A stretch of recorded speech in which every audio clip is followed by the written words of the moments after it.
Young rebel star నుంచి rebel star గా మారగానే Prabhas range పెరిగింది. లేదంటే తన రేంజ్ పెరిగాకే అంతా రెబల్ స్టార్ అని పిలవడం మొదలైంది. ఇక యంగ్ టైగర్ నుంచి మ్యాన్ ఆఫ్ మాసెస్ గా మారాకే ఎవరి సపోర్ట్ లేకుండా పాన్ ఇండియాని షేక్ చేయగలని నిరూపించాడు తారక్. ఆఖరికి స్టైలిష్ స్టార్ గా ఉన్న అల్లు అర్జున్ కూడా ఐకాన్ స్టార్ గా మారాకే పుష్పరాజుగా 2 హిట్లు సొంతం చేసుకున్నాడు. ఇలా అందరి బిరుదులు మారాక ఫేట్ మారింది. లేదంటే ఫేట్ మారాక బిరుదు మారింది. మెగా పవర్ స్టార్ కిస్మత్ మాత్రం బిరుదు మారాకే ఘోరంగా తలకిందులైంది. మెగా పవర్ స్టార్ గా ఉన్నప్పుడు ఎలా ఉండేవాడు? గ్లోబల్ స్టార్ అవ్వగానే అడ్రస్ లేకుండా పోయాడు. అలాంటి తనకి 300 కోట్ల ఆఫర్ ఎవరూ ఊహించలేదు. ఇదే ఇప్పుడు సెన్సేషన్ అవుతోంది. సో తన తలరాత కూడా మారే టైం వచ్చిందా? Take a look.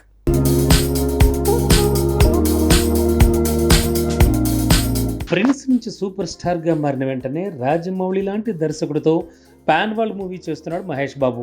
2 భాగాలుగా ప్లాన్ చేసిన ఆ ప్రాజెక్ట్తో సూపర్ స్టార్ ఫేట్ మారినట్టే. ఇక రెబల్ స్టార్ కూడా మొన్నటి వరకు యంగ్ రెబల్ స్టార్గానే ఫోకస్ అయ్యాడు. కానీ రామ్ చరణ్కి మెగా పవర్ స్టార్ నుంచి గ్లోబల్ స్టార్గా మారినప్పటి నుంచి కష్టాలే తప్ప కలిసి వచ్చే అంశాలే మిస్ అవుతున్నాయి.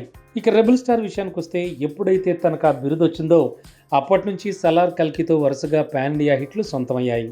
బాహుబలి తర్వాత వచ్చిన గ్యాప్ని ఈ 2 ప్రాజెక్టులతో కుదిపేశాడు ప్రభాస్. RRR వరకు యంగ్ టైగర్గా ఉన్న తారక్ ఆ తర్వాత మ్యాన్ ఆఫ్ మాసెస్గా మారాడు. ఆ వెంటనే దేవరతో 670 కోట్ల వసూళ్లు రాబట్టాడు. పాన్ ఇండియా హిట్ని అది కూడా రాజమౌళి సాయం లేకుండా సొంతం చేసుకున్నాడు. అల్లు అర్జున్ కూడా స్టైలిష్ స్టార్ నుంచి ఐకాన్ స్టార్గా మారాక పుష్పతో హిట్ పడింది.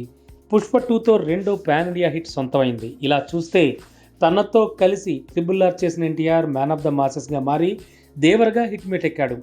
వార్ 2తో దాడి చేయబోతున్నాడు. డ్రాగన్తో పాటు దేవర 2 కోసం కూడా రెడీ అవుతున్నాడు. కానీ ఆచార్య గేమ్ చేంజర్ ఫ్లాపులతో అసలుకే అడ్రస్ గల్లంతు చేసుకుంటున్నాడు రామ్ చరణ్. ప్రెజెంట్ బుచ్చిబాబుతో తను చేస్తున్న పెద్ద మూవీనే తన ఫేట్ మార్చాలి.